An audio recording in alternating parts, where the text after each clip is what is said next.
सामने रखूंगा और फिर उनका 10 खबरें या इससे रिलेटेड चीजें सामने रखता हूं, फिर उनको उनका एनालिसिस करते हैं। चीमा साहब, एक तो ये ईरान की सलाहियत से लेते हैं। इस वक्त रॉयटर्स और इजराइल की कई न्यूज एजेंसियां हैं, वो ये बता रहे हैं कि डोनाल्ड ट्रंप साहब के हमले जो है वो पेनिट्रेट नहीं कर पाए उनको कंप्लीटली नुकसान पहुंचाने के लिए। दूसरा एक सबसे बड़ा साइन है कि अगर हमले होते तो रेडिएशन होती बहुत बुरे तरीके से, और रेडिएशन भी इतनी ज्यादा रिपोर्ट नहीं की जा रही कि जी दोनों कंट्रीज ने, यानी कि ईरान और इजराइल ने सीज फायर कर लिया है, और उसके बीच में जाहिर है कि डोनाल्ड ट्रंप साहब कैसे पीछे रह सकते हैं। तो अब तक तो यही लगता है कि ये सीज फायर इम्प्लीमेंट हो जाएगा पूरा। आज मरीन वन को बोर्ड करते हुए व्हाइट हाउस से जो अमेरिकन प्रेसिडेंट को जो उनका गुस्सा और जो उनकी फ्रस्ट्रेशन नजर आई। नमस्कार दोस्तों, एक तरफ जहां इजराइल और ईरान का युद्ध विराम तो हो चुका है, लेकिन उसके बाद जिस तरह से दोनों देशों ने एक दूसरे पर कार्रवाई की, उसमें इजराइल काफी ज्यादा सफल रहा, क्योंकि इजराइल ने ईरान के एक और परमाणु वैज्ञानिक को टपका दिया। जिस तरह से इजराइल ने ईरान के अधिकतर परमाणु वैज्ञानिकों को निपटा दिया है, उससे ईरान का न्यूक्लियर प्रोग्राम पूरी तरीका से खतरे में पड़ चुका है, और ईरान चाहकर भी इस वक्त न्यूक्लियर बम नहीं बना सकता, क्योंकि पाकिस्तान काफी ज्यादा परेशान होता हुआ नजर आ रहा है। दूसरा चीमा साहब, देखिए इजराइल ने फिर 2 हमले किए थे डोनाल्ड ट्रंप साहब के अनाउंस करने के बाद। वो वजह क्या थी? एक हमला उन्होंने एक जो मिसाइल है उसी जगह पे मारा है जहां पे हमले किए जाते थे, जहां पे पहले बंकर बस्टर जो मारे गए थे। दूसरा हमला किया गया था, 2-3 हमले किए उन्होंने। दूसरा हमला था कि ईरान का एक रडार सिस्टम अभी बचा हुआ था, उसको तबाह करना था, वो तबाह कर दिया है। एक एटॉमिक साइंटिस्ट को मारना चाहते थे जिसका नाम सदीकी साबर था, उसके वो अपने पेरेंट्स के घर तेहरान छोड़ के जा चुका था, इनकी मुखबरी थी, वहां जाके उन्होंने तीसरा मिसाइल मारा और वो शहीद हो चुका है। अब वो सलाहियत के बारे में बात करूंगा। इजराइल ये समझता था शायद ये आखिरी साइंटिस्ट है जो हमने मार दिया सदीकी साबर, लेकिन ईरान ने उसके जवाब में दिया है कि हमारे पास 150 से ज्यादा 150 से ज्यादा साइंटिस्ट मौजूद है और हमने उनको छुपा के रखा है। ये दूसरी चीज। तीसरा, इस सारी चीजों के अंदर यूरेनियम कहां है जो 60% उन्होंने कर लिया था, उसकी कोई खबर नहीं आ रही है। दूसरी चीज ये है। तीसरी बात, इसमें सपोर्टिंग आर्गुमेंट दूंगा। हमारे सेक्रेटरी डिफेंस पीट हेग्सवर्थ ने ये खुद स्टेटमेंट दी है कि इस कबलस वक्त है कि हम असेस करें कि हमने उनको कंप्लीटली न्यूट्रलाइज कर दिया है, उनके एसेट्स। ये अभी तक कोई नहीं मान रहे। अब इससे आगे चलते हैं कि ईरान अब कहां जा रहा है, कहां रुकेगा, क्या चीजें हैं। मेरे ख्याल में डोनाल्ड ट्रंप साहब ने आज फिर दोबारा एक दफा नेटो में शमूलियत के जाने से पहले फ्रस्ट्रेशन का इजहार किया है, बल्कि उसमें पहली दफा कहते हैं हिस्ट्री में कि एक अमेरिकन प्रेसिडेंट इजराइल को गाली भी दी। उन्होंने एक बड़े लफ्ज इस्तेमाल किए जो आज तक किसी सदर ने इस्तेमाल नहीं किए। ये फ्रस्ट्रेशन था। दूसरा, इंटरनल इश्यूज हैं इस वक्त अमेरिकन।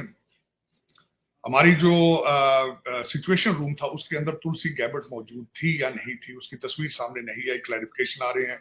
इसका मतलब है इंटरनल इश्यूज भी मौजूद है। तीसरा, हमारा मिड टर्म इलेक्शन आने वाले हैं।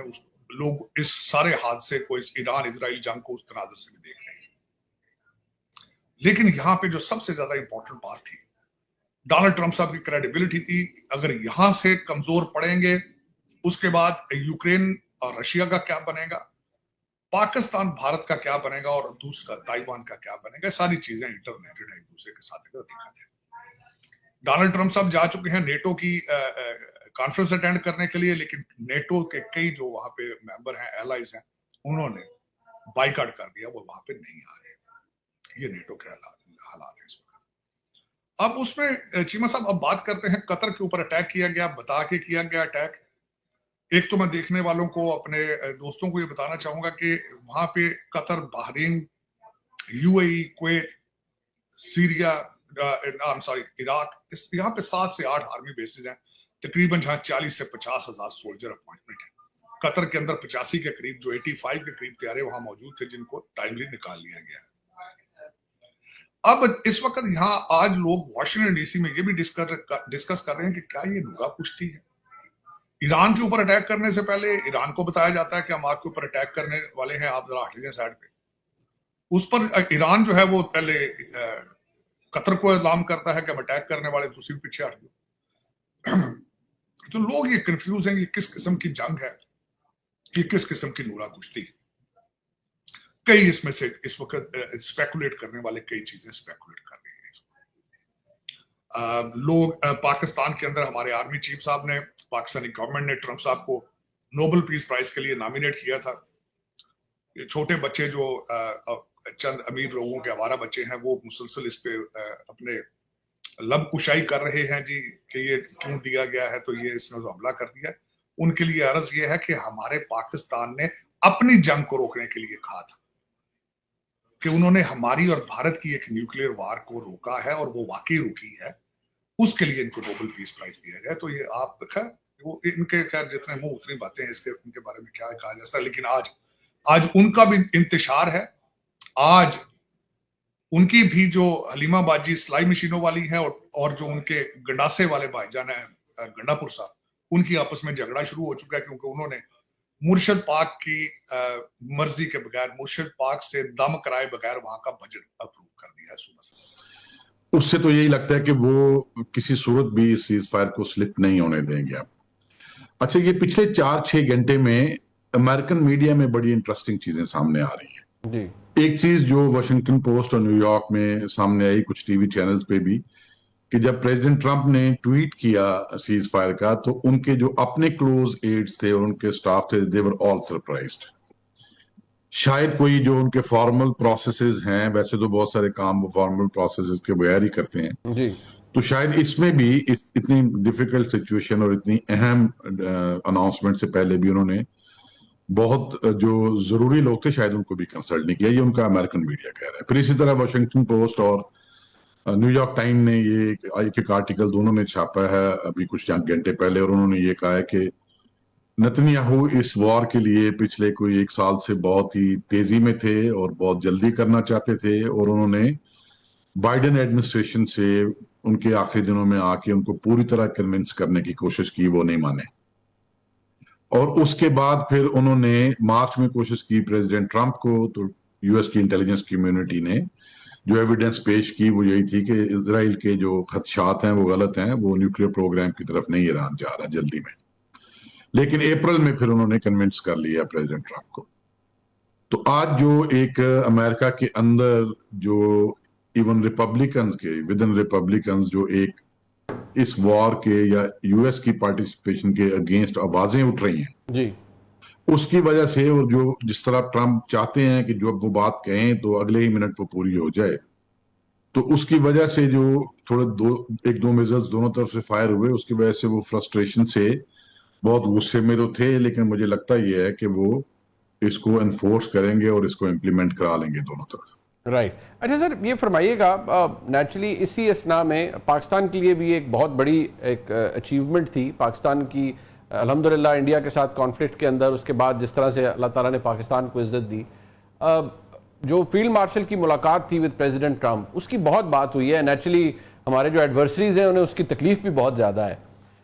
हमने क्या अचीव किया है नाउ? ऑब्वियसली आपका एक बड़ा इलस्ट्रियस करियर है एंड ऑब्वियसली बड़ा एक अनप्रेसिडेंटेड सा मौका था, और पाकिस्तान ने आउटशाइन किया है बहुत से लोगों को, बहुत सी अदर दूसरे ममालिक को। What have we achieved in the past 2 months if I would say? अच्छा देखिए, एक तो ये है कि इसकी टेक्निकल चीजें तो बहुत सारी हैं, छोटी छोटी बातें बहुत की जा सकती हैं, लेकिन मैं एक जूम आउट करके इसकी बड़ी बात करता हूँ। आमतौर पे जो हमारे एकेडमिया के लोग हैं या स्कॉलर्स हैं, वो जब लिस्ट डाउन करते हैं ना पावर पोटेंशियल किसी भी कौम के, तो उसमें वो ज्योग्राफी, पॉपुलेशन, उसकी ह्यूमन रिसोर्स की क्वालिटी क्या है, उसके सब सरफेस रिसोर्सेज क्या हैं, मिलिट्री कितनी पावरफुल है, इकोनॉमी कहीं कहाँ खड़ी है, ये काफी सारे एलिमेंट्स हैं जो लिस्ट डाउन करते हैं। ट्रेडिशनली आमतौर पे एक फैक्टर जो कि मेरे ख्याल में आज की दुनिया में बहुत डिसाइसिव है, उसको लिस्ट डाउन नहीं किया जाता, वो कंसिडर नहीं किया जाता। वो है एक नेशन स्टेट की इंटरनेशनल सिस्टम के साथ रेलेवेंस। तो दोस्तों जिस तरह के ईरान पर इजराइल ने हमले किए थे और उसने अपने टारगेटों को पूरी तरीका से अचीव कर लिया था, उसके बाद से जिस तरह से युद्ध विराम हुआ है उससे पाकिस्तान काफ़ी ज़्यादा परेशान है, क्योंकि पाकिस्तानियों को लगता है कि जिस तरह से मिडिल ईस्ट में हालात बिगड़ रहे थे वैसे ही बिगड़ने चाहिए थे, क्योंकि पाकिस्तान को इससे काफ़ी ज़्यादा फ़ायदा होता। पाकिस्तान जम करके मुस्लिम उम्मा से डॉलर बटोरता, लेकिन अब पूरी तरीक़ा से जंग रुक चुकी है और पाकिस्तान कुछ नहीं कर पा रहा, क्योंकि पाकिस्तान हमेशा से इसी तरीक़ा से परेशान होता है और हर जगह पर मुँह की खाता है। जिस तरह से पाकिस्तानी इस वक़्त काफ़ी ज़्यादा बेचैन है कि किसी भी तरीक़ा से इजराइल और ईरान की जंग नहीं रुकनी चाहिए थी, लेकिन अब वो रुक चुकी है, क्योंकि ट्रंप ने पूरी तरीक़ा से अपने टारगेट को अचीव करने के बाद ईरान और इजराइल की जंग को रुकवा दिया है। इजराइल ने कई सारे परमाणु वैज्ञानिकों को ईरान के निपटा दिया है। यही कारण है कि अब अधिकतर एक्सपर्ट यही मानते हैं कि ईरान आने वाले 1-2 साल में अपना परमाणु कार्यक्रम शुरू नहीं कर पाएगा, क्योंकि जिस तरह से इजराइल की कार्रवाइयाँ थी उसने ईरान के चुन-चुन कर परमाणु वैज्ञानिकों को ख़त्म किया था, उससे उसको काफ़ी ज़्यादा सफलता मिली है। आपकी क्या राय कमेंट में ज़रूर शेयर करें। यदि आप चाहें अपने चैनल को सब्सक्राइब करें, वीडियो पसंद आए तो लाइक करें, कमेंट करो, शेयर करें। जय हिंद, वंदे मातरम।